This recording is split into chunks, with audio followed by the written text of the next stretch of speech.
Welcome to Nocturnal Curiosity.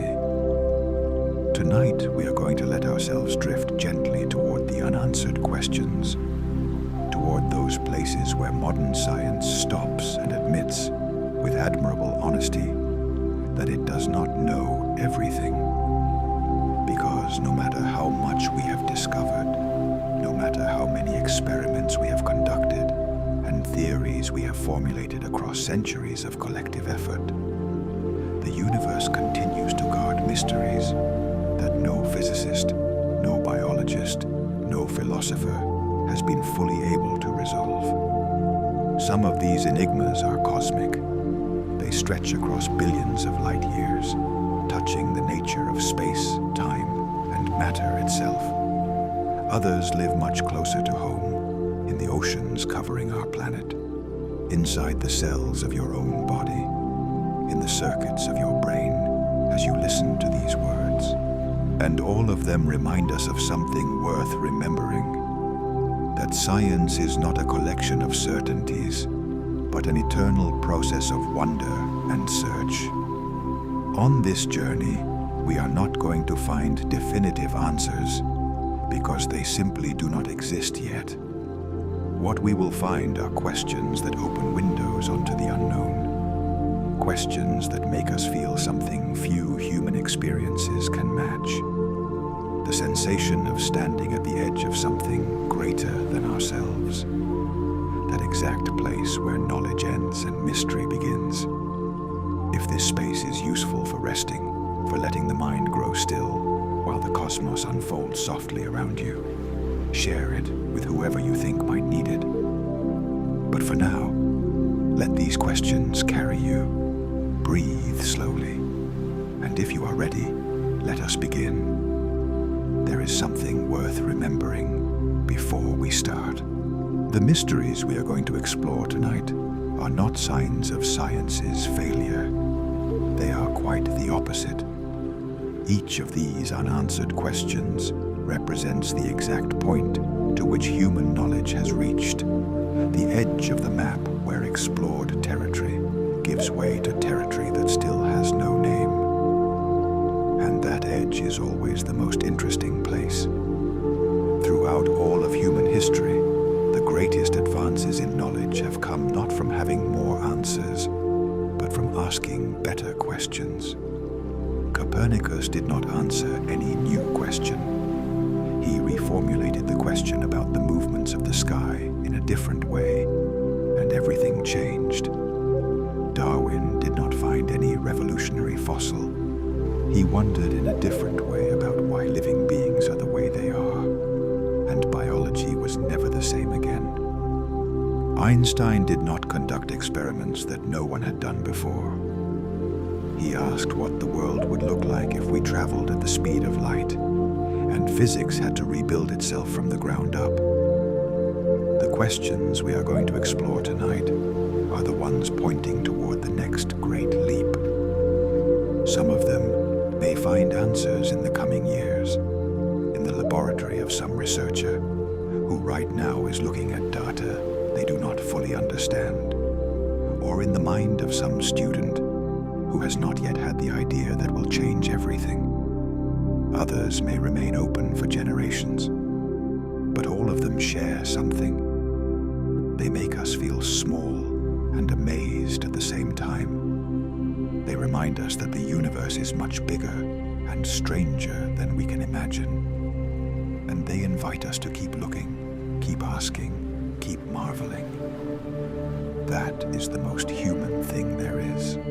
There is a question that human beings have been asking since we became capable of asking questions, and which still has no answer after thousands of years of philosophy and centuries of science. The question is this: why is there something rather than nothing? It seems the simplest question in the world, and yet it is the most difficult.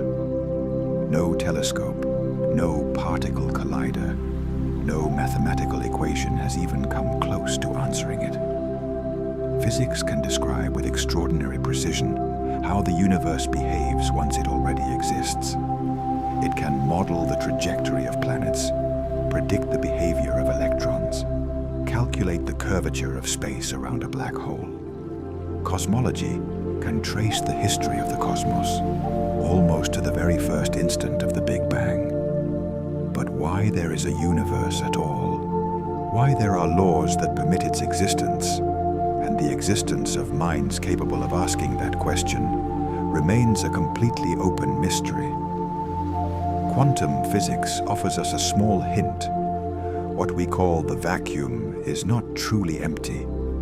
Even in the deepest and darkest space, fleeting particles constantly flicker in and out of existence, emerging and vanishing in fractions of a second, so tiny they are almost impossible to imagine. Physicists call this zero-point energy, a constant and irreducible seething that permeates all of space. Some propose that the entire universe may have arisen through a similar process, that absolute nothingness is inherently unstable, and that something must always emerge from it. Others argue that perhaps our universe is just one among infinitely many, within a great multiverse, each one bubbling forth with its own physical laws and its own history. But if that is the case, we simply find ourselves facing an even deeper question. Why should the multiverse exist? What sustains it? Where do its laws come from? Every answer seems to generate an even larger question. Philosophers sometimes propose that existence is simply the natural and necessary state of things, that non-existence is, in reality, impossible, that something must always be, because absolute emptiness cannot even exist without being something. But these are ideas we cannot test. Every other question in science rests upon this one. Every star in the sky, every atom in your body, every law of nature, all of it exists on a foundation we cannot explain. The fact that reality is here at all remains the deepest mystery that human thought confronts. We can trace the history of the universe almost 13.8 billion years back, to an era when everything that exists today was compressed into a density and temperature that defies any intuition. We call that moment the Big Bang. But what caused it? What came before? Why did it happen? That remains unknown and may always be. Cosmologists have reconstructed an extraordinarily detailed history from the moment the universe was barely fractions of a second old. We know that in that first instant, an expansion called inflation occurred, an explosion of growth so rapid that in an inconceivably tiny fraction of time, the universe grew by an immense factor. This inflation would explain why the cosmos appears so uniform on large scales, and why the small clumps of matter that exist today were distributed the way they were. But what triggered inflation? Why did it begin at exactly that moment? And why did it end? Some theories imagine the Big Bang as a quantum fluctuation, a spontaneous trembling in the very fabric of reality that gave rise to space and time. If time was born with the universe, then asking what came before makes no sense, just as asking what lies south of the South Pole makes no sense. But that answer, however elegant, does not satisfy the intuition. Other proposals suggest that the Big Bang was not the first event, but only one moment within an eternal cycle of universes being born, expanding, collapsing, and being reborn in a cosmic dance without beginning or end. Our best instruments, the James Webb Space Telescope, the Planck satellite, the Hubble telescope, offer us ever sharper photographs of the universe in its infancy. We can see galaxies that existed barely hundreds of millions of years after the Big Bang. But no instrument can peer into the very first instant. The original spark, the why behind everything, remains a mystery, hidden in a darkness we may never succeed in illuminating. With every passing moment, the present slips into the past and does not return. today, but not tomorrow. A broken glass on the floor never leaps back up and reassembles itself. The aroma of coffee spreads through the room, but never concentrates itself back into the cup. Time, in all of our experience without exception, always advances in a single direction. Physicists call this the arrow of time. What makes this fact so bewildering is that the fundamental laws of physics do not require it at all. At the smallest scales, the laws governing particles are completely symmetrical in time. An electron can move forward or backward in time without violating any known law. The equations make no distinction between past and future, and yet our entire macroscopic world depends on this one-way street that seems to have no foundation in the laws that supposedly govern it. Physicists attempt to explain this asymmetry through entropy, the tendency of disorder to increase in complex systems. The universe began in a state of extraordinarily low order, and since then has tended towards states of greater disorder. This statistical tendency would be the root of why time seems to flow in only one direction. But this explanation raises an even deeper question. Why did the universe begin in that state of such low entropy? What force or principle imposed that initial, by so improbable order? Other physicists believe the arrow of time might be connected to the way information spreads and encodes itself in the universe, or even to the expansion of the cosmos itself. If the universe one day began to contract, would time reverse its direction?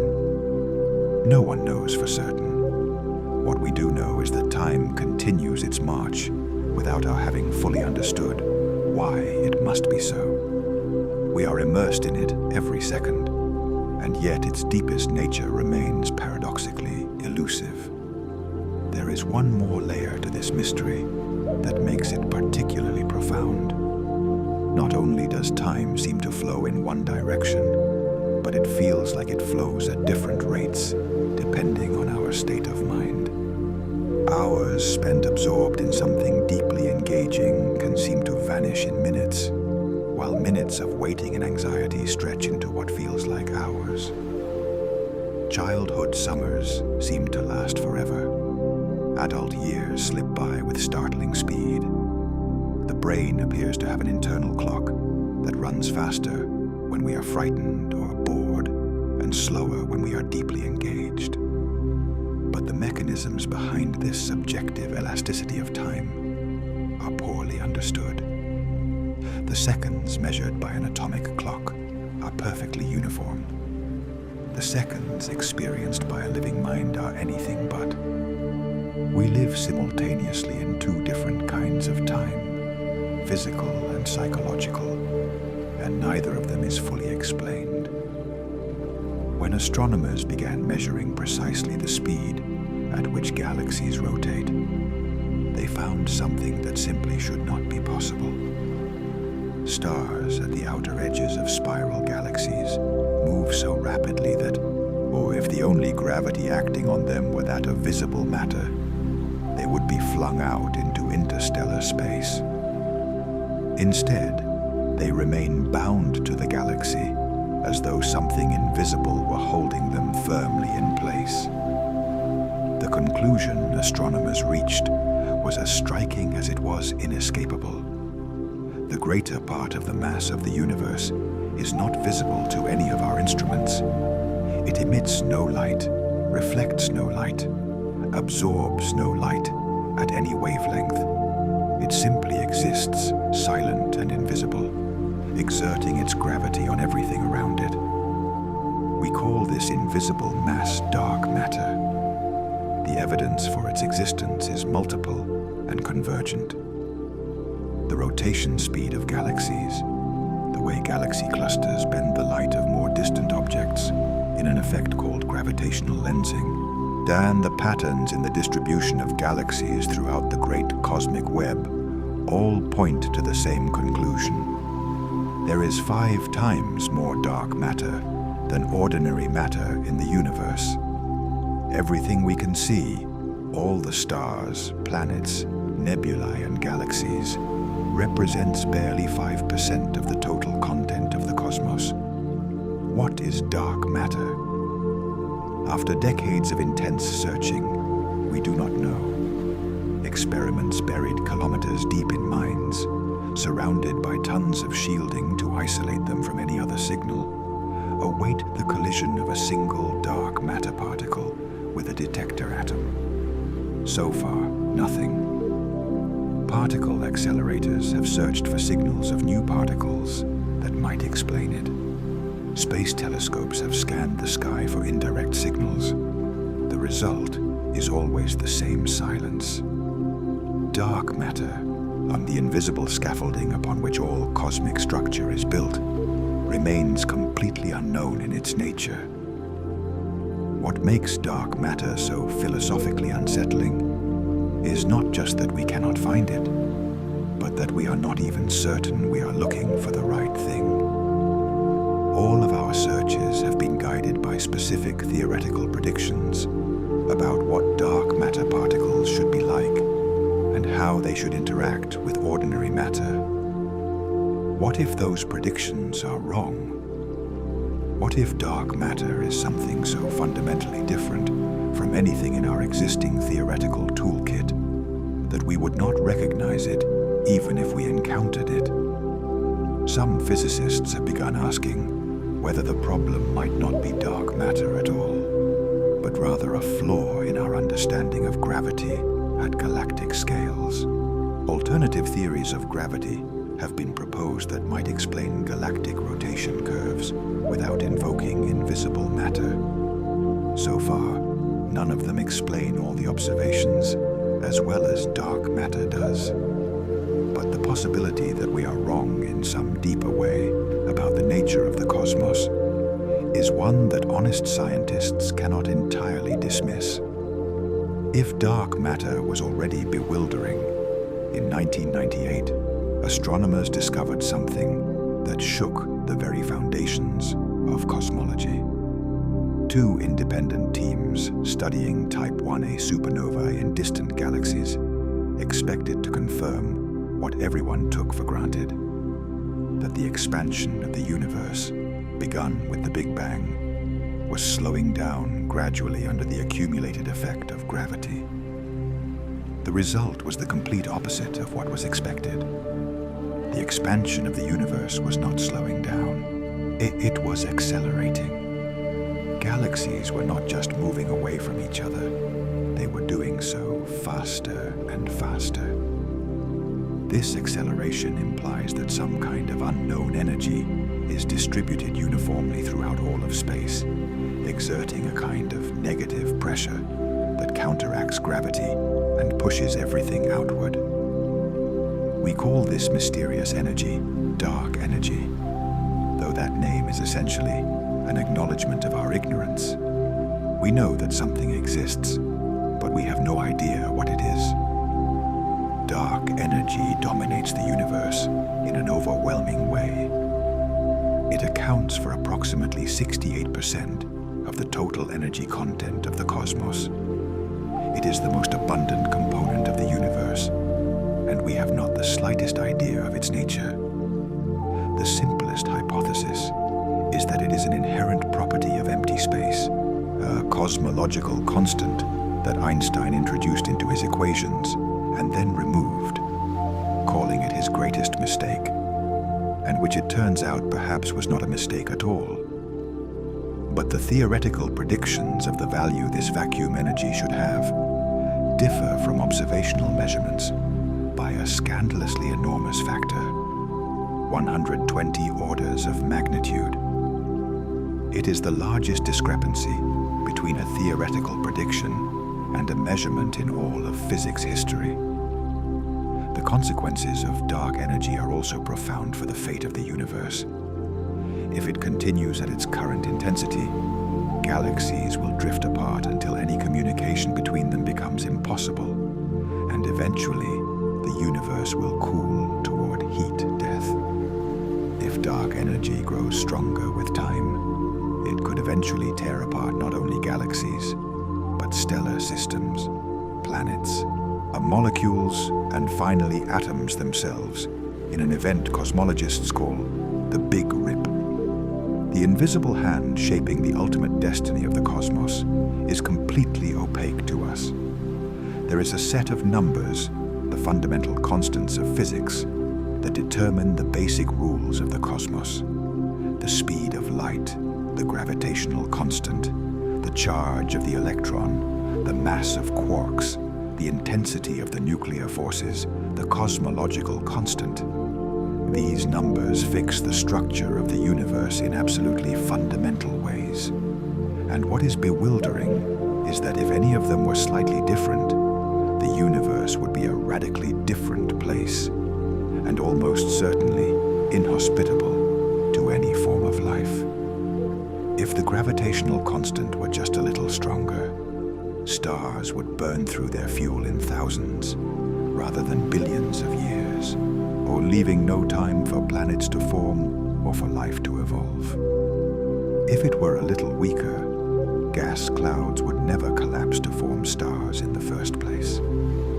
If the strong nuclear force that holds atomic nuclei together varied by even a small percentage, carbon, the element upon which all known biochemistry is built, could not form inside stars. A universe without carbon is probably a universe without life. There are dozens of coincidences of this type, each of them seeming to point to a universe extraordinarily well-tuned for the existence of structure, complexity, and life. This collection of observations is called the fine-tuning problem. Some people see in it evidence of cosmic purpose or design. Scientists generally propose two alternatives. The first is the multiverse. If infinitely many universes exist with different constants, a fine-tuning ceases to be surprising, because only in universes with the right constants can observers exist to ask the question.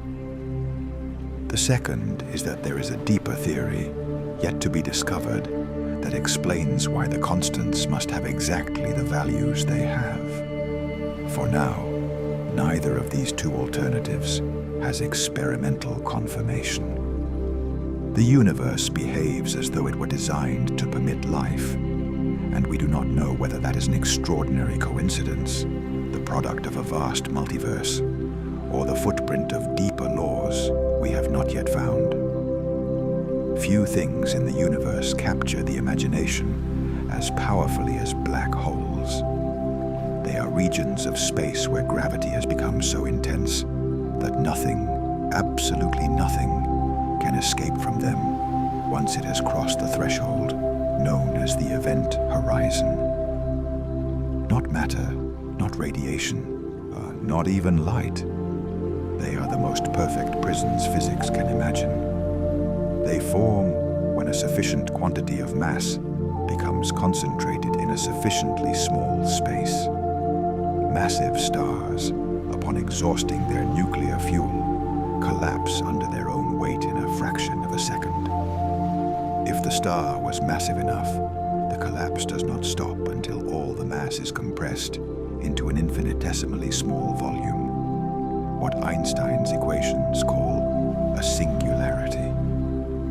That is where the mathematics breaks down. The density becomes infinite. The curvature of space-time becomes infinite. Time, as we know it, ceases to make sense. Almost all physicists believe this singularity is not real, that it is the signal that general relativity has reached its limits, and that a more complete theory, probably a theory of quantum gravity, must take over. But that theory does not yet exist. Then there is the information paradox, initially formulated by Stephen Hawking in the 1970s. Hawking showed that black holes are not perfectly black. Quantum effects at the event horizon cause them to emit very faint radiation, the so-called Hawking radiation, and over time, they evaporate completely. But if a black hole evaporates, what happens to all the information about the objects that fell into it? Quantum mechanics states that information cannot be destroyed. General relativity seems to imply that it can be. This tension between the two most successful theories in physics has challenged the brightest minds for decades, without anyone finding a completely satisfactory solution. And there is one more layer of mystery. At the center of almost every large galaxy lies a supermassive black hole with millions or billions of times the mass of the Sun. Ours, called Sagittarius, a star, has a mass of about 4 million suns. But in the early universe, barely a few 100 million years after the Big Bang, black holes with billions of solar masses already existed. According to our models of growth through matter accretion, there simply was not enough time for them to become so massive so quickly. How they formed remains an unsolved enigma. The Earth formed approximately 4.5 billion years ago. During the first hundreds of millions of years, it was a hostile world, incessantly bombarded by meteorites, with an atmosphere very different from today's and oceans that were still forming. And yet, the oldest fossil records we have found are microscopic structures preserved in rocks from Australia and Greenland, suggest that microorganisms already existed at least 3.5 billion years ago, perhaps earlier. That means that in a relatively short interval of time, geologically speaking, on a newly formed planet subjected to extreme conditions, life appeared. The leap from chemistry to biology, from inorganic molecules to the first organism capable of metabolizing, reproducing, and evolving, is the most mysterious and most momentous event in the history of the Earth. And we do not know how it happened. The theories are diverse. The RNA world hypothesis proposes that before DNA and proteins existed, the central role was played by RNA molecules that could both store genetic information and act as catalysts for chemical reactions. In this scenario, for primitive RNA, molecules would have begun self-replicating in some environment, rich in the right chemical precursors, and evolution would have done the rest. There is experimental support for this hypothesis, but creating in the laboratory an RNA system capable of self-replication under plausible prebiotic conditions has proved enormously difficult. Other researchers point to hydrothermal vents on the ocean floor as the most likely cradle for primitive life.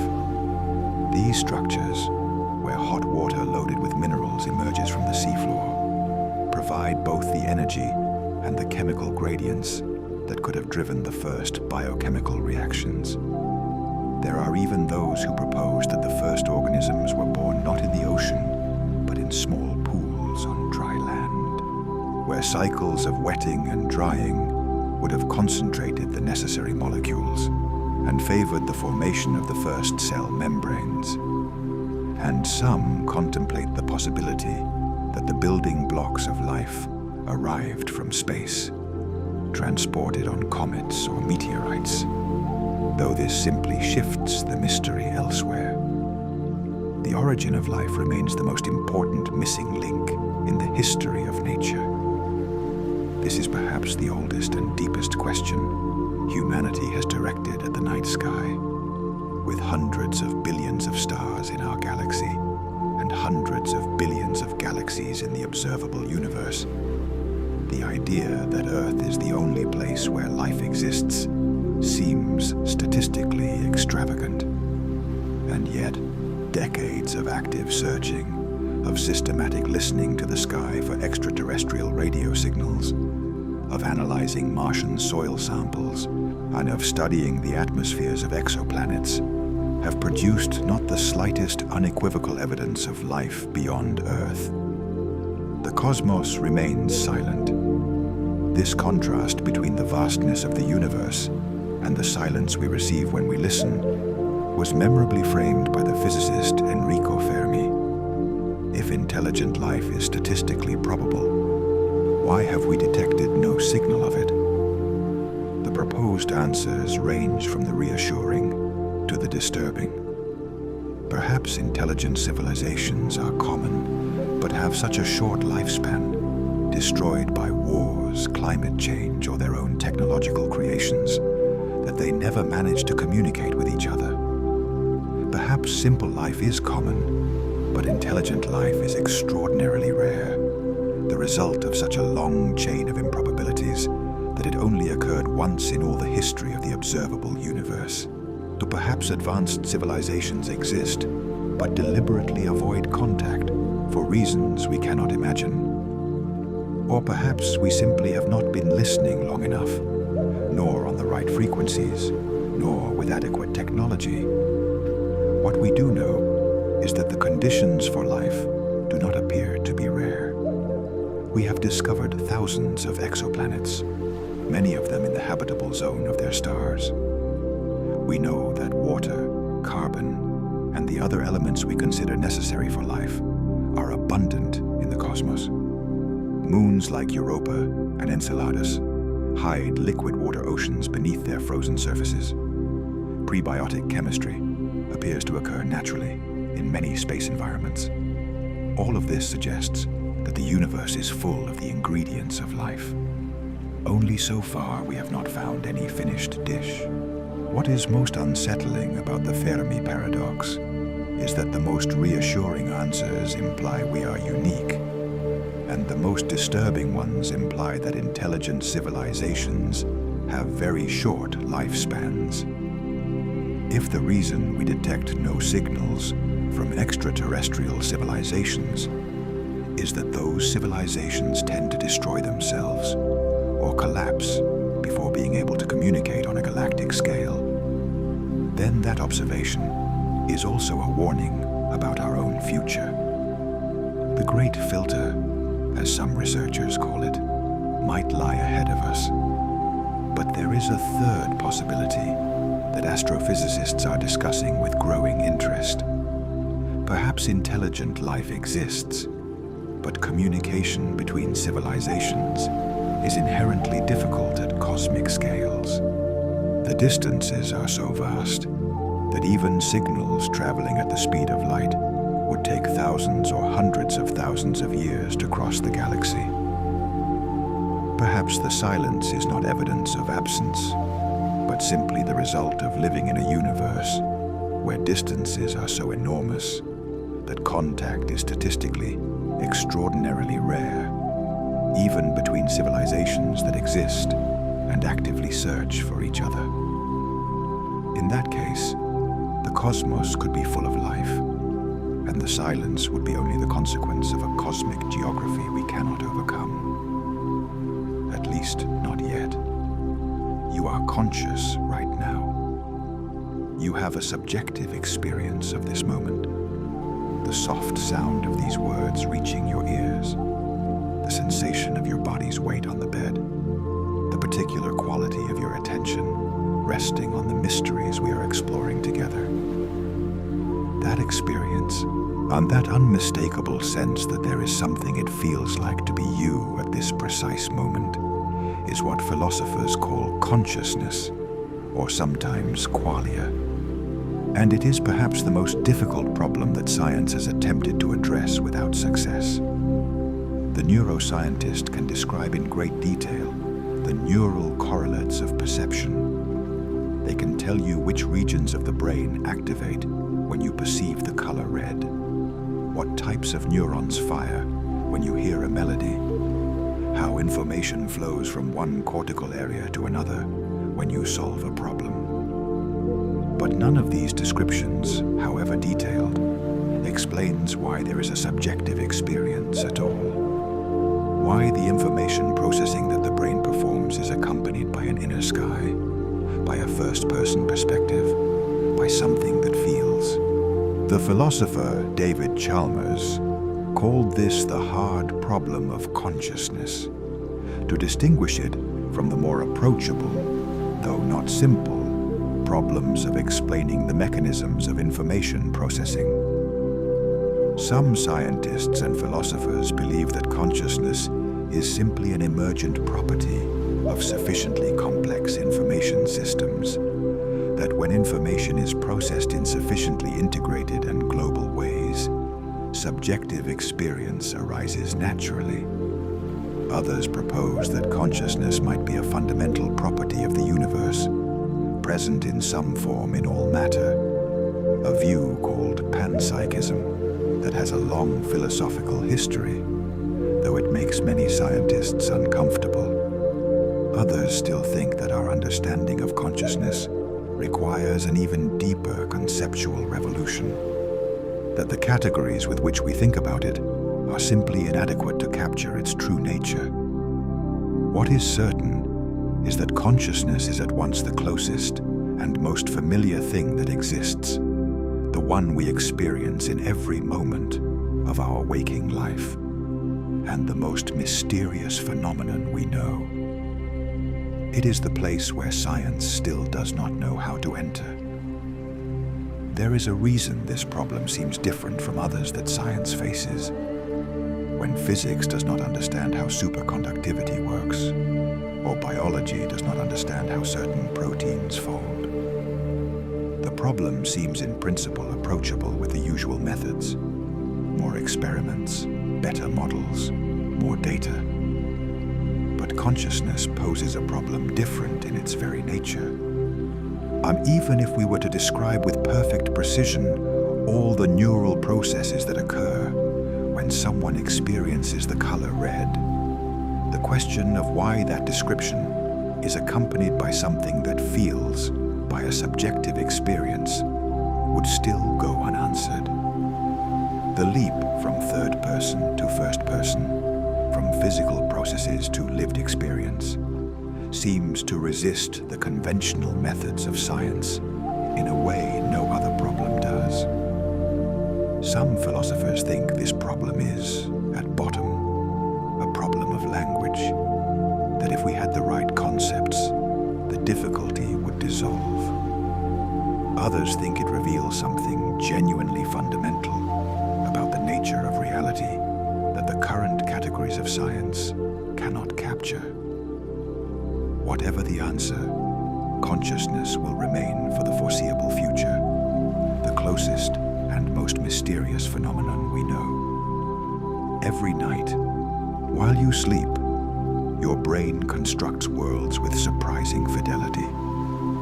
Worlds in which people you know appear in places they have never visited, in which the physical rules bend or break without your sleeping mind finding anything strange in that, in which emotions that might take hours to develop while awake burst in all at once with overwhelming intensity. And in almost every case at the moment of waking, those worlds dissolve like morning mist, leaving barely traces of their existence.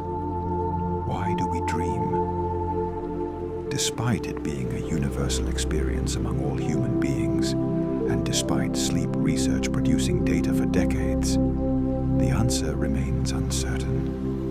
The most influential hypotheses suggest that dreams participate in memory consolidation, helping the brain decide what experiences from the day to retain and how to integrate them with prior knowledge. Other research points to a role in emotional regulation. Dreams, especially those that replay stressful or fearful situations within the safe context of the sleep state, might help to process and soften the emotional impact of difficult experiences. But none of these theories fully explains the narrative richness of dreams, or their capacity to surprise us, or why they sometimes contain insights or solutions to problems we had not been able to resolve while awake. Chemists, mathematicians, and writers have described moments in which the answer to a problem that had occupied them for weeks arrived during sleep with perfect clarity. Does the brain work differently, and perhaps more free of the biases and constraints of conscious thought. Possibly, but the exact mechanism remains in shadow. Dreams remind us that the mind has a nocturnal life that completely escapes our conscious control, that there are processes occurring within us without us, and that the boundary between consciousness and the unconscious is more porous and more mysterious than we usually acknowledge. There is also the strange phenomenon of lucid dreaming, in which the sleeper becomes aware that they are dreaming and can, to some extent, influence the course of the dream. Research has confirmed that lucid dreaming is real. People trained in lucid dreaming can signal to researchers with agreed-upon eye movements from within the dream state, proving that they are simultaneously asleep and aware of being asleep. This suggests that the brain is capable of running two layers of awareness simultaneously, one embedded in the dream narrative and one observing it from a slight distance. What this tells us about the architecture of consciousness is not yet clear, but it deepens the mystery. If consciousness can exist inside a dream, it knows to be a dream. What exactly is the relationship between awareness and the reality it inhabits? Your memory is everything you are. Without it, you would have no personal history. You could not recognize the people you love. You could not use language or apply the knowledge you have accumulated throughout your life. And yet, how memory works, how the brain transforms an experience into a trace that can last for decades and recover it when you need it, remains one of the great mysteries of neuroscience. What we do know is that memories are not stored like files on a hard drive. There is no specific location in the brain where the memory of your early childhood lives, or the name of your best friend from school. Memories are distributed patterns of neural activity, networks of connections between neurons that strengthen each time an experience is repeated or recalled. The hippocampus, a seahorse-shaped structure buried in the depths of the temporal lobe, plays a crucial role in the formation of new memories, acting as a coordinator that links different aspects of an experience stored in distinct cortical regions. But the process of memory retrieval is far less reliable and far more active than we usually assume. Every time you remember something, you are not simply replaying a stored recording. You are actively reconstructing the memory. And in that process, you modify it slightly. Memories are malleable. They can be influenced by what we learn afterward, by our emotional state, by the questions we are asked. It is possible to implant false memories in people who will experience them with total conviction of their authenticity. This fragility of memory has profound implications for law, psychotherapy, and our understanding of personal identity. Why do certain memories last a lifetime, while others fade within hours? Why can a specific smell transport us instantaneously decades back with a vividness that no photograph can match? How much of what we believe we remember is faithful memory, and how much is creative reconstruction? The complete answers are not yet written. Every known living being ages. Cells divide with less efficiency. Tissues lose elasticity. Immune systems become less reactive.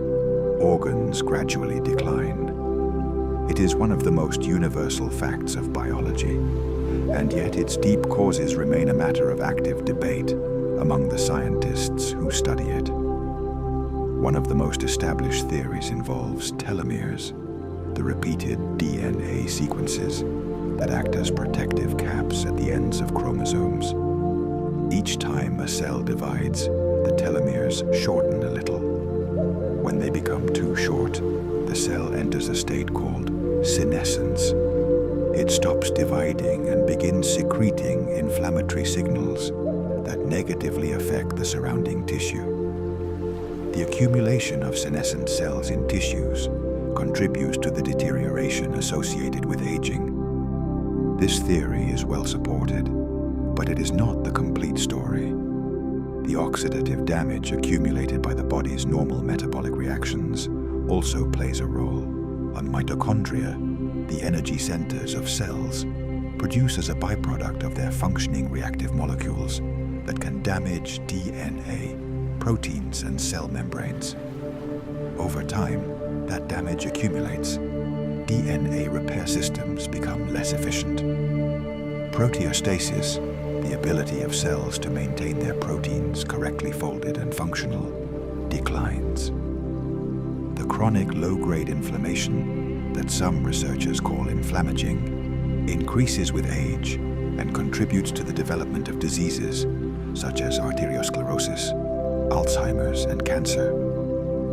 Most intriguing is the enormous variation in aging rates between species. Mice and rats age and die in 2 or 3 years.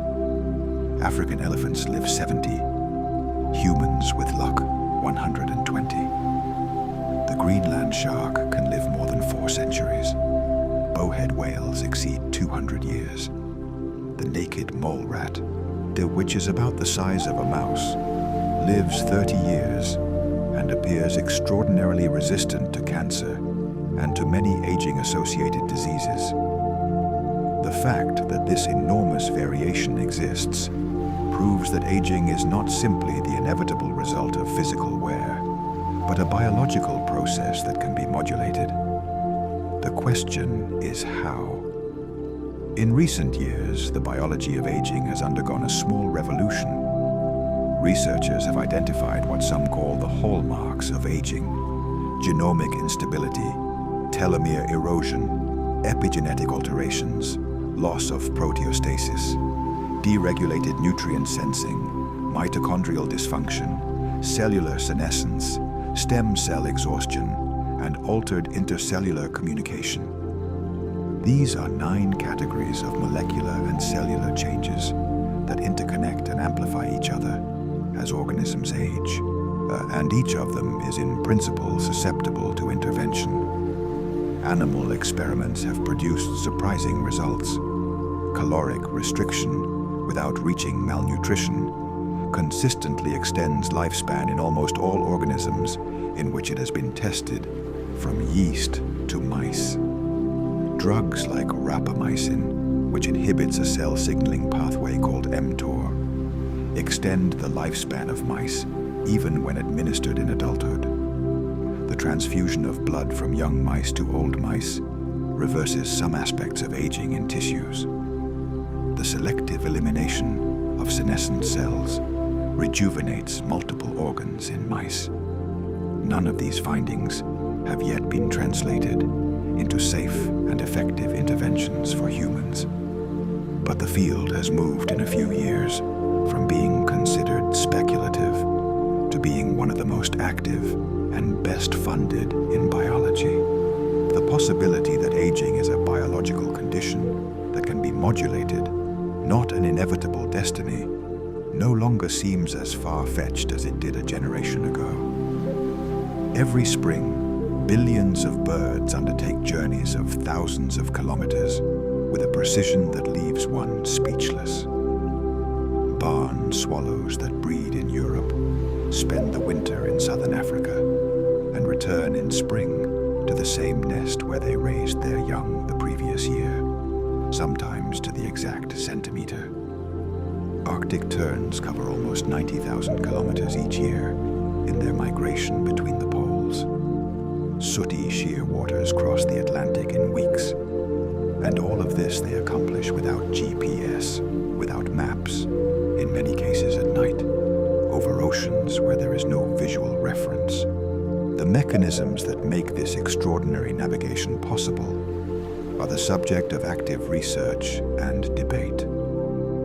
Birds use the sun as a reference during the day, adjusting their calculations based on the time. At night, many use the stars, specifically the position of the sky around the North Star, to orient themselves. But these references are not sufficient to explain the precision of navigation on cloudy days or over the sea. The strongest evidence points to a capacity to detect the Earth's magnetic field, a kind of inner sense of north that humans do not possess. The mechanism of this magnetoreception continues to be debated. One hypothesis involves tiny crystals of magnetite, the ferromagnetic mineral, which have been found in the beaks of certain birds and might act as biological compasses. A more recent and stranger one hypothesis suggests that light-sensitive proteins called cryptochromes in the retinas of birds might be sensitive to magnetic fields through quantum mechanisms, and that birds might literally see the Earth's magnetic field as a pattern overlaid on their normal visual field. The monarch butterfly adds another layer of mystery. Millions of these creatures, weighing less than a gram, travel every autumn from Canada to a few specific forests in the Mexican Sierra Madre, a journey of more than 4,000 kilometers. What is particularly extraordinary is that no individual butterfly repeats the journey. Those that arrive in autumn are the third or fourth generation of those that departed in spring. And yet they find the same trees. How that geographical knowledge is transmitted from generation to generation through DNA or through epigenetic mechanisms, through something we still do not understand, remains a fascinating mystery. Among all the traits that distinguish us from other animals, language is probably the most fundamental and the most transformative.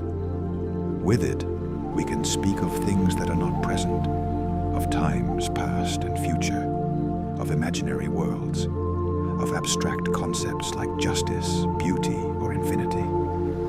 We can transmit the accumulated knowledge of thousands of years to a child in a few decades of education. We can coordinate the action of millions of people who will never meet. We can create shared fictions like gods, nations, or money that shape the behavior of entire civilizations. Other animals communicate, some in sophisticated ways. Bees dance to communicate the direction and distance of flowers. Cetaceans have complex vocalizations that vary between populations. Great apes can learn some hundreds of signs in sign language. But no other species appears to possess the recursive, grammatical structures of human language. That capacity to generate and comprehend an infinite number of sentences from a finite number of words and rules. That capacity to embed thoughts within thoughts to any depth. When and how did language emerge in our lineage? Fossils do not speak, and the sounds of speech are not preserved in the archaeological record. What we do have are indirect pieces of evidence, figurative art, jewelry, and complex tools that appear in the archaeological record about 40,000 years ago in Europe, and perhaps earlier in Africa, suggest minds capable of advanced symbolic thought. Our changes in the anatomy of the vocal tract and the hyoid, the throat bone that supports the tongue, suggest adaptations for speech that occurred gradually in the human lineage over the last few million years. But whether language emerged gradually or relatively suddenly, whether it has a single geographical origin or multiple ones, whether speech or gesture evolved first, are questions researchers continue to debate passionately. The origin of language is the origin of human thought as we know it, and we still do not know when exactly that first spark was lit. What we can say is that language, once it emerged, transformed our species in ways that have no precedent in the history of life. Before language, knowledge was transmitted primarily through imitation and direct observation, with limited speed and fidelity. With language, A knowledge could accumulate from generation to generation, with each generation building on the achievements of the previous one, without needing to reinvent the wheel. Ideas could travel between geographically separated groups, be enriched by different perspectives, and merge into new syntheses. Language made cumulative culture possible, and cumulative culture made possible, in just a few thousand years, everything we today call civilization. Science, art, philosophy, laws, religions, mathematics, written music, literature, all of it are products of language. We are what we are, in large measure, because we speak, and we do not fully understand how we came to speak. Music is one of the most universal and most mysterious creations of our species. All known human cultures have it. Archaeological records of flutes carved from vulture bone or mammoth ivory are more than 40,000 years old. Music predates writing, probably predates agriculture, and is possibly as old as language itself. And yet, from a purely evolutionary perspective, its function remains unclear. One influential theory proposes that music is an extension of language that served functions of social cohesion, allowing large groups to synchronize emotionally through collective dance and song. Another suggests that it began as a fitness signal in courtship, analogous to birdsong. But these explanations, however plausible, do not capture the depth of the impact that music has on us. What is genuinely mysterious is the ability of music to access our emotions directly, bypassing the filters of rational thought. A piece of music can evoke sadness, joy, a nostalgia, elation, or terror, with an effectiveness that few words or images can match. People with advanced Alzheimer's, who have lost almost all their episodic memory, can recognize and be moved by songs from their youth when they can no longer remember the names of their family members. Babies only a few months old respond to rhythm and melody. Patients who have suffered a stroke and cannot speak can sometimes still sing. Emotions in general hold their own mystery. Are they constructions of the brain, patterns of neural activation that emerge from the interpretation of bodily signals in a cultural context? Or are they biologically fundamental responses, shaped by millions of years of evolution to guide behavior towards survival and reproduction? They are probably both things in ways we do not yet understand well. What we do know is that emotions direct our decisions with an influence that frequently surpasses that of conscious reasoning, and that their origin, their function, and their precise nature remain partially unexplored territories. One of the most intriguing aspects of music's power is its relationship with memory. Particular songs have an almost magical ability to transport us back to specific moments in our personal history, not just intellectually, but with a full sensory and emotional vividness that other retrieval cues rarely achieve. The memory researcher calls this the Proust phenomenon, after the writer who described how the taste of a madeleine dipped in tea suddenly unlocked an entire world of childhood memory, with a clarity that no deliberate effort of recall could match. Music seems to encode memories in a particularly deep and stable way, perhaps because it engages so many different brain systems simultaneously, binding together sound, rhythm, emotion, physical sensation, and context into a single, richly interconnected trace. Understanding why this is so might teach us something fundamental about how memory works, and perhaps about how to help those whose memories are slipping away. We live on the surface of a planet that is not still. Beneath our feet, the solid rock that seems so permanent moves, flows, and is recycled on geological timescales. The Earth is a living planet, in a very literal sense, and many of the processes that animate it remain surprisingly mysterious. Plate tectonics, and the process by which the Earth's crust is divided into large fragments that move over each other at speeds of a few centimeters per year, is one of the most important processes for the habitability of the Earth. It recycles carbon from the atmosphere to the rocks and back to the atmosphere, regulating the greenhouse effect and maintaining the climate within a range that permits liquid life. It generates the diversity of habitats that has driven evolution. But why did plate tectonics begin on Earth? Neither Venus nor Mars has it, despite being planets of similar size. Hypotheses involve the crucial role of water as a lubricant that weakens rock, but models do not reproduce quite well the onset of tectonics on the primitive Earth. Volcanoes hold their own enigmas. Most eruptions, though impressive, are predictable to a degree. But every so often, on a geological scale, super eruptions of a violence that changes the global climate for years, blocks sunlight, and has contributed to several mass extinctions occur. The eruption of Toba approximately 74,000 years ago was so massive that some researchers believe it reduced the human population to just a few thousand individuals. But what makes certain eruptions so catastrophically explosive, while others are more effusive? What detonates the transition from a relatively quiet volcanic system to a super eruption remains something we cannot predict or fully understand.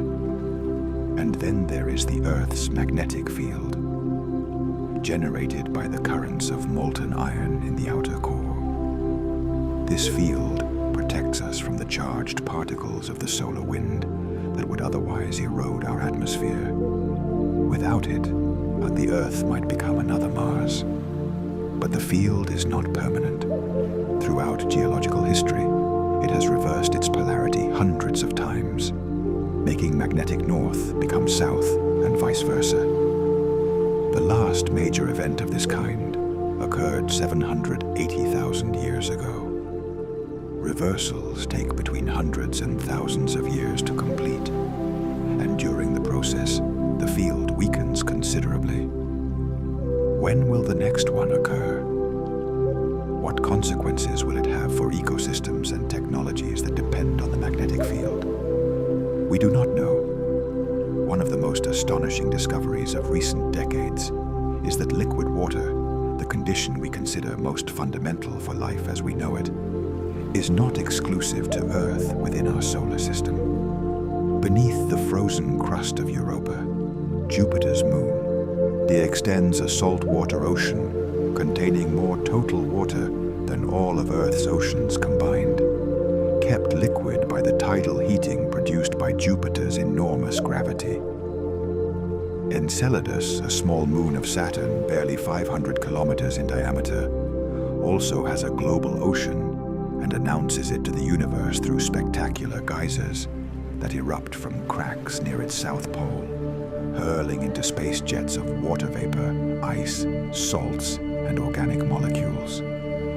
NASA's Cassini spacecraft flew through those plumes of Enceladus and analyzed their composition. It found, among other things, molecular hydrogen, which could be produced by reactions between the ocean water and the hot rocks of the floor. Exactly the type of reaction that in Earth's oceans feeds entire communities of chemolithotrophic organisms that depend not at all on sunlight. The possibility that something similar might occur at the bottom of Enceladus's ocean, that the first organisms in that small moon's history might right now be swimming in darkness hundreds of kilometers beneath its frozen surface, cannot be ruled out. Titan, Saturn's largest moon, offers an even more exotic possibility. Its surface is sculpted by a complete weather cycle, with evaporation, clouds, rain, and rivers flowing into coastal lakes and seas. But all of this cycle occurs with methane and ethane instead of water, at temperatures of nearly 180 degrees below zero. The possibilities of life under those conditions are speculative, but there are researchers who have proposed that organisms could exist with a biochemistry based on liquid methane instead of water, completely different from anything we know. It would be the most radical possible demonstration that life can take forms we can barely imagine. The discovery of any life beyond Earth, whether simple microbes in an ocean beneath Enceladus's ice or exotic methane-based chemistry on Titan, would be one of the most transformative events in human intellectual history. It would tell us not just that we are not alone, but that life is a robust phenomenon, a natural outcome of chemistry under a wide range of conditions, rather than a miraculous accident. It would reframe our understanding of biology, forcing us to ask which features of life on Earth are universal, and which are simply the local solutions that evolution happened upon here. And it would make the unanswered questions we have been exploring tonight feel, if anything, even more urgent and more wonderful. For most of the history of astronomy, we have studied the universe by looking, capturing photons, the particles of light that astronomical objects emit at different wavelengths. But in September 2015, we opened a completely new sense for perceiving the cosmos. For the first time in history, we detected gravitational waves, disturbances in the fabric of space-time, produced by the merger of two black holes of tens of solar masses at 1.3 billion light-years distance. The detection carried out by the interferometers of the LIGO Observatory was a technological triumph without precedent.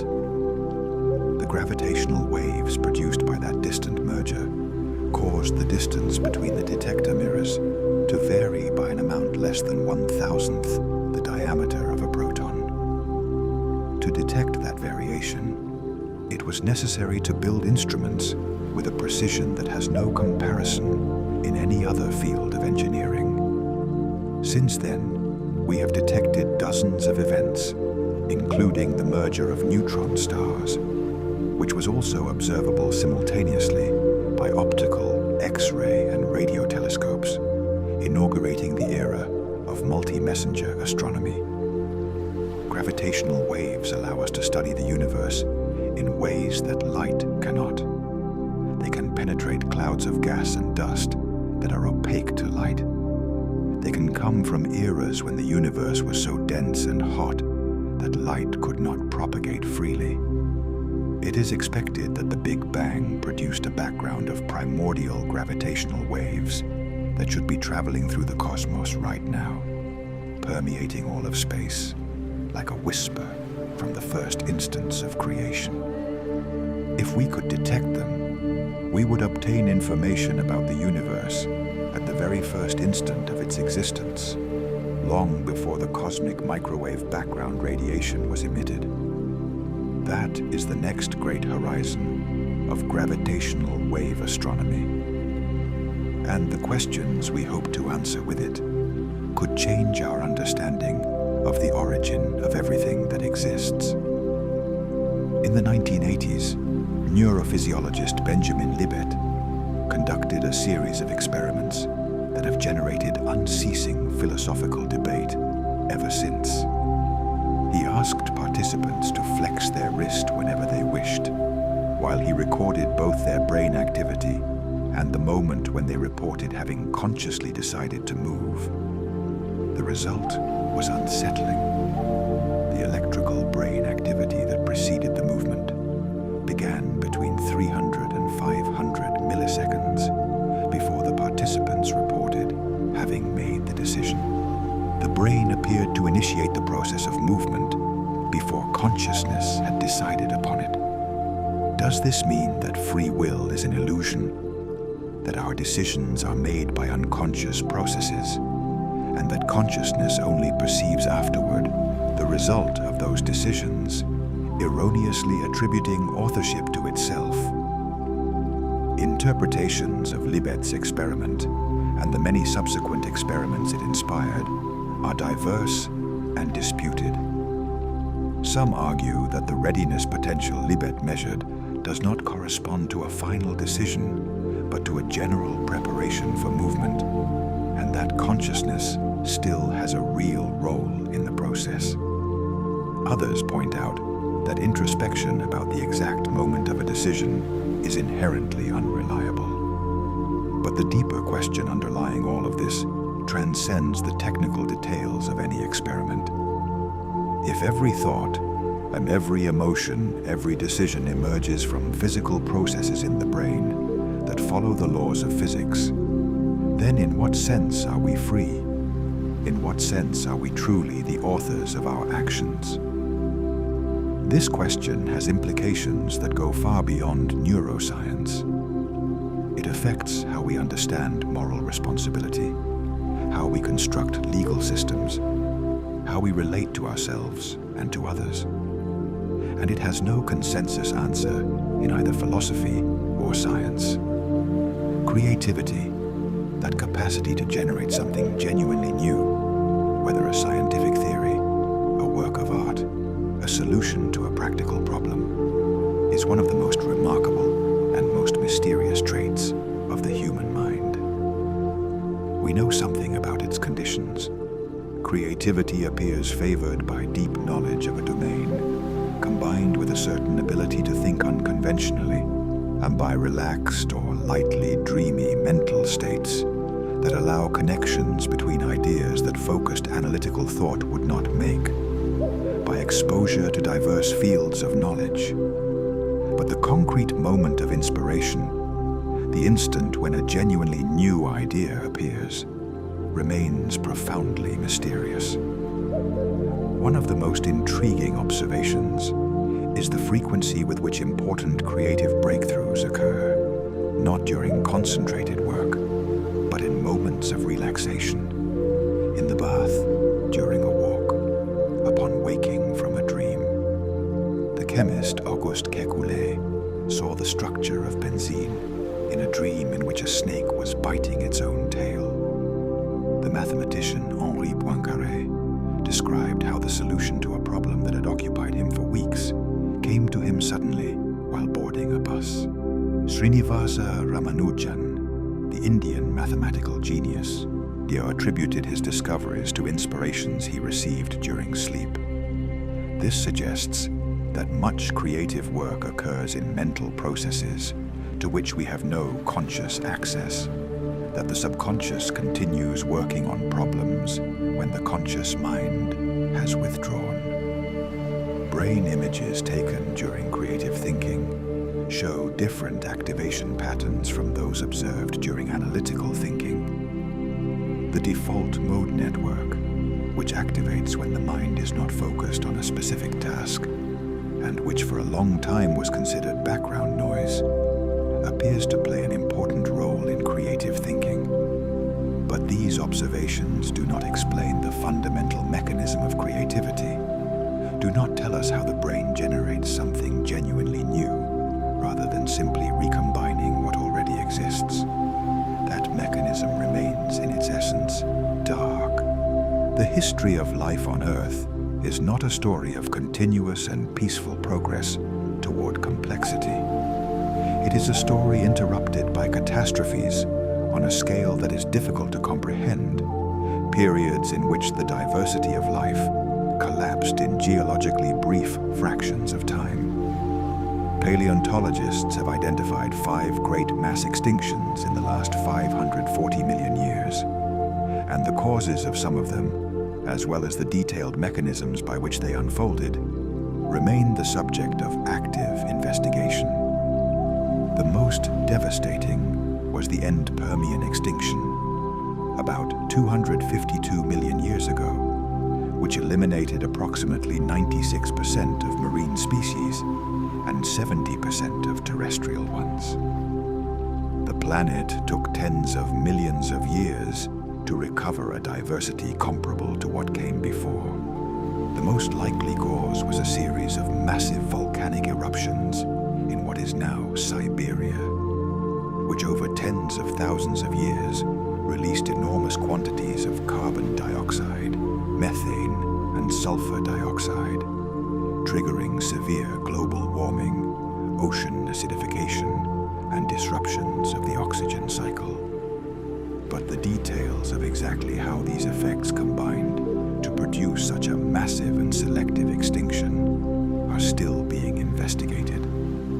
The Cretaceous extinction, 66 million years ago, which eliminated the non-avian dinosaurs and approximately 3/4 of all species on the planet, has a clearer cause: the impact of an asteroid or comet about 10 kilometers in diameter in what is now the Yucatan Peninsula.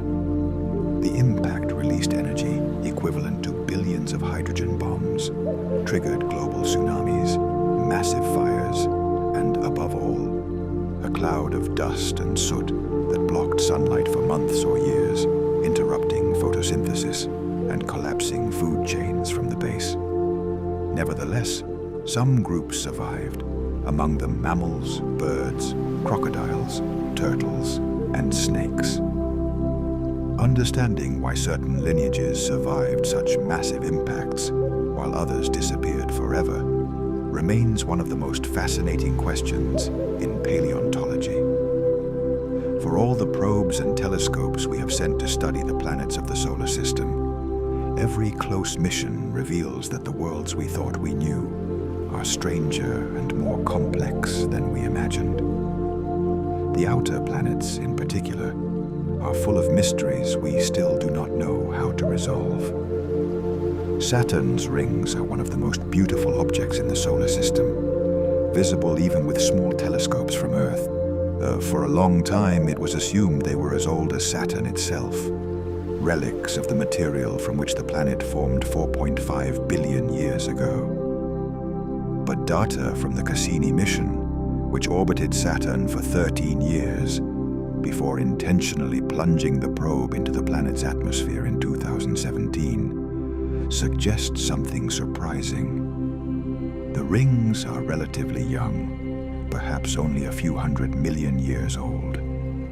They are strangely clean, composed mainly of water ice, with little contamination by the interplanetary dust that would have accumulated over billions of years. How they formed so recently, whether it was through the destruction of a moon that came too close to the planet, or through some other mechanism, remains debated. Uranus has an even more fundamental problem. It is tilted. While the other planets rotate on axes more or less perpendicular to the plane of their orbit around the Sun, Uranus is tilted 98 degrees, literally rolling on its side like a billiard ball. The most popular explanation is that sometime in the early history of the solar system, Uranus suffered one or several collisions with massive protoplanets that knocked it from its original position. But simulations of this impact have difficulty reproducing exactly the current characteristics of Uranus without unrealistically affecting the other planets. And Neptune, the most distant planet in the solar system, has the most violent storm we know of. The winds in its atmosphere reach nearly 2,000 kilometers per hour, faster than any wind measured on Earth. But the most bewildering thing is that Neptune receives a minimal amount of solar energy at that distance. The energy that powers those winds comes from some internal source in the planet that we do not well understand. The nearby universe, that of our own planetary neighbors, continues to hold surprises. There is an observation that physicist Eugene Wigner formulated in a famous 1960 essay, and that has generated philosophical reflection ever since: the unreasonable effectiveness of mathematics in the natural sciences. Mathematics is, in a certain sense, a human invention. Sets of formal rules, abstract structures that exist in the space of thought. And yet, describing the physical universe with extraordinary precision using these abstract structures is not the exception, but the rule. reality appears to be deeply mathematical. Maxwell's equations, derived in the 19th century from experimental studies of electromagnetism, predicted the existence of radio waves before anyone had detected them. Dirac's equation, formulated in 1928 as a unification of quantum mechanics and special relativity, predicted the existence of antimatter before its experimental discovery. Einstein's equations of general relativity predicted black holes, the expansion of the universe, and the existence of gravitational waves, all confirmed experimentally decades after being derived mathematically. Why should reality be this way? One possibility is that mathematics is not simply a language we use to describe nature, but that nature is, in some fundamental sense, mathematical, that the universe is constructed of mathematical structures, and that when we do physics, we are discovering the mathematics underlying reality.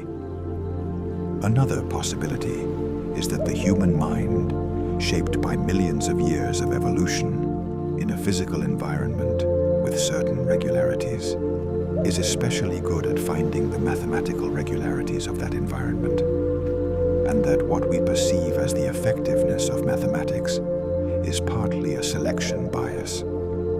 We do not see the many domains where mathematics does not work as well. Neither of these answers is fully satisfying. The mystery of why the universe is so mathematizable remains. Imagine you are a doctor, and you give a patient with chronic pain a pill that you know perfectly well contains no active ingredient. There is no drug, only compressed sugar or starch. And yet, in a significant percentage of patients, the pain decreases in a real and measurable way. This is not illusion or self-deception in a trivial sense. The placebo effect produces documentable physiological changes. Release of endogenous endorphins, changes in the activity of certain brain regions, modifications of the immune response. The expectation of improvement, the belief that a treatment will work, triggers real biological mechanisms. What makes the placebo effect even stranger is that it works even when patients know they are taking a placebo. In several studies, people with irritable bowel syndrome or other chronic conditions who were told explicitly that they were taking sugar pills showed significant improvements. The label itself, the ritual of the medical visit, the pill, the attention, then appears to activate the body's internal healing mechanisms, regardless of the rational knowledge that the drug is inert. What does this tell us about the relationship between mind and body? That it is far closer, far more bidirectional than conventional medicine has assumed for centuries. The model in which the body is a biological machine that the doctor repairs with chemical or physical tools ignores the active role that the mind plays in regulating virtually all of the body's systems. Mental states, expectations, the narratives we tell ourselves about our health and illness have measurable physiological effects. How exactly this occurs, what mechanisms connect mental state with immune response, with pain perception, with the speed of healing, is an area of active research whose answers are still incomplete. The boundary between mind and body is far more porous and far more mysterious than we usually acknowledge.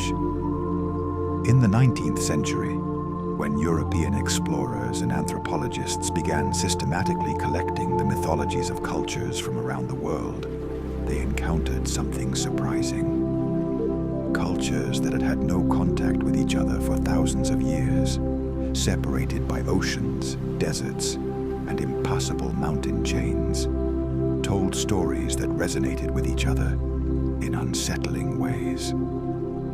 Myths of a great flood that nearly destroyed humanity appear in Mesopotamian traditions, in the Bible, in the mythologies of indigenous peoples of the Americas, in Hindu texts, in legends of the Pacific.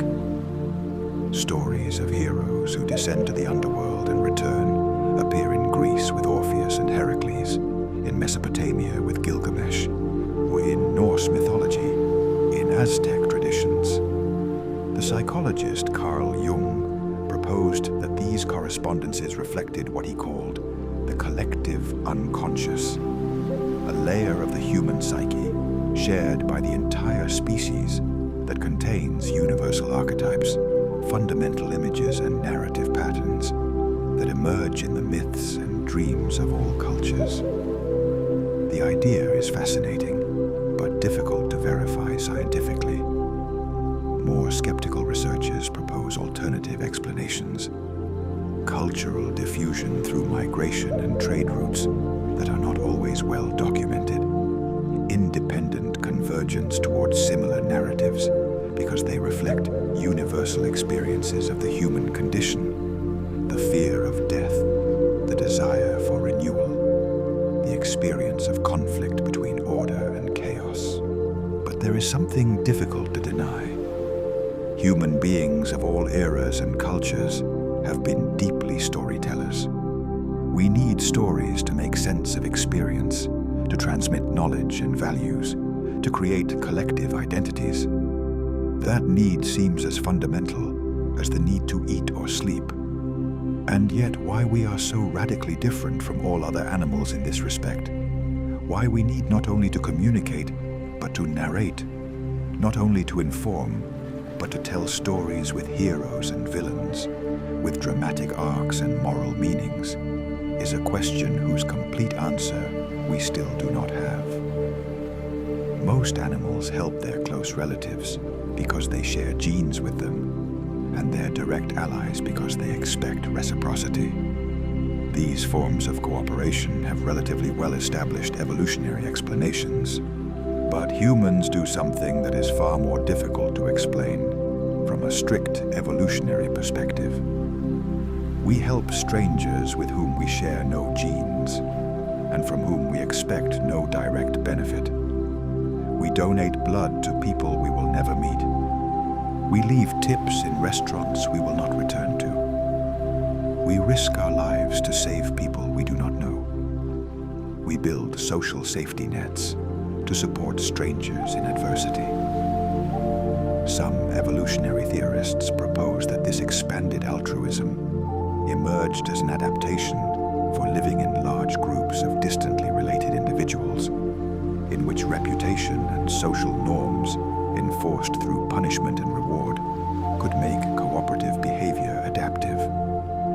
Others suggest that cultural selection, the propagation of norms, institutions, and beliefs that favor large-scale cooperation, may have played as important a role as genetic selection in shaping us as the highly cooperative species we are. But beyond the explanations, there is something in the extent and depth of human cooperation that appears to transcend any simple evolutionary calculation. Human history is full of examples of people who have sacrificed themselves for strangers with no foreseeable personal gain, guided by abstract moral principles about human dignity or justice. The philosopher Kant would speak of a moral imperative that we recognize as binding independently of its consequences for our evolutionary fitness. Whatever the explanation, the human disposition to help strangers, to feel indignant at injustice toward people we do not know, to build institutions oriented toward the common good, remains one of the most remarkable and, in a certain sense, most mysterious phenomena in nature. It is also, perhaps, the best thing about us. We have traveled a long road together tonight. From the very first instant of the universe, when everything that exists was compressed into a point of inconceivable density, to the methane landscapes of Titan and the hidden oceans beneath Europa's ice. From the unknowable interior of black holes to the equally mysterious interior of human consciousness. From the centuries-long storms that lash Jupiter to the storms of emotions that move through the brain of anyone listening to these words right now. And at every stop, at every one of these unanswered questions, we have found something worth carrying with us. The sensation of standing at the edges of human knowledge, looking out into the darkness with curiosity rather than anxiety. Because unanswered questions are not failures, they are horizons. They are proof that the universe is richer, deeper, and more generous in marvels than any previous generation could have imagined. Some of the mysteries we have explored tonight will be resolved in the coming decades. The James Webb Space Telescope is already returning images that will change our understanding of the earliest galaxies. Future missions to Europa and Enceladus could literally change our understanding of life in the universe. Particle physics experiments continue searching patiently for the particles that might constitute dark matter. Neuroscientists are mapping the brain with ever greater resolution, slowly approaching the mystery of consciousness. We live in an era of discovery without precedent in the history of science, but other mysteries may never be resolved. The question of why there is something rather than nothing might belong to that category. The question of what lies beyond the horizon of the observable universe also. There is a genuine possibility that some of the deepest questions we have touched tonight are, in some fundamental sense, unanswerable. Not for lack of human intelligence, but because they touch the limits of what can be known from within a finite universe with finite cognitive resources. And that too is something beautiful. It means we live in a universe that will always be greater than our understanding of it. That wonder will not run out. That however many generations pass seeking answers, there will always be new questions waiting behind every answer. The horizon always recedes. So as you fall asleep tonight, I carry that image with you, being at the edge of the known, looking out toward the unknown with curiosity and calm. You do not need answers to be filled with wonder. You only need questions. And the most beautiful questions are precisely the ones that have no answer yet. Think for a moment about what we have touched tonight. We have brushed against the question of why the universe exists, without even being able to peer into it fully. We have contemplated the moment when inert matter became life. That instant when chemistry crossed a threshold we still do not know how to fully describe. We have considered the possibility that at this very moment, beneath the ice of distant moons, in oceans that sunlight has never touched, something living might be swimming in the darkness. We have stood at the edges of time, wondering why it flows in only one direction. We have looked inward toward consciousness and discovered that the deepest mystery may be the one closest to us, the mystery of our own experience.